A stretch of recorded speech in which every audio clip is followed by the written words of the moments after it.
One of my favorite objects in the archives is a letter from the Don Sherwood Parks History Collection, dated May 1st, 1934. It is written by O.H. Linstead to Seattle Park Board President Samuel Martin.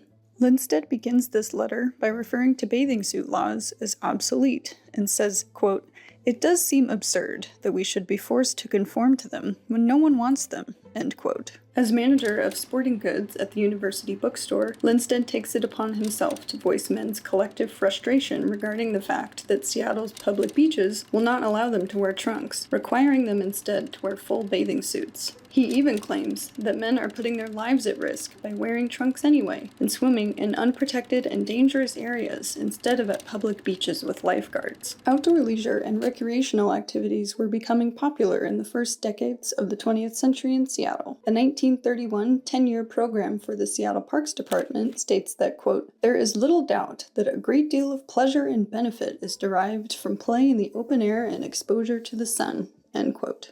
From 1903 to 1936, the city became home to many parks designed by the Olmsted Brothers, a Massachusetts-based landscape architecture firm. Many of these parks included beaches due to Seattle's immediate proximity to multiple bodies of water, and wading pools were popular amenities at parks that did not have beach access.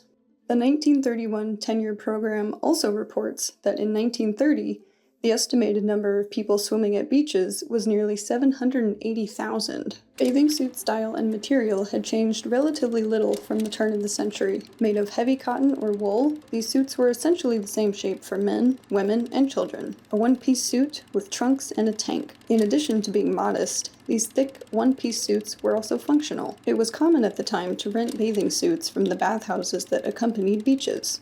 Highly durable fabrics were needed for these suits, which would be laundered repeatedly. At the time of Linstead's complaint, beach bathers and pool waders were steadily breaking away from the modesty revered by previous generations and were trending towards showing more skin. Despite this, there were still laws dictating swimwear moving into the 1930s.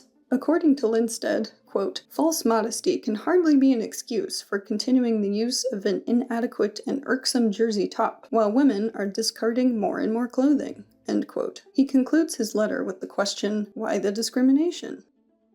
It's been 91 years since O.H. Linstead penned his complaint, and I think he'd be happy to know that beach and park goers in 2025 are no longer bound by the same wardrobe constraints as they were in 1934. Seattleites are still flocking to the city's beautiful parks to enjoy playgrounds and playfields, wading pools, spray parks, and beaches. You can find out more about the archives at seattle.gov/city archives.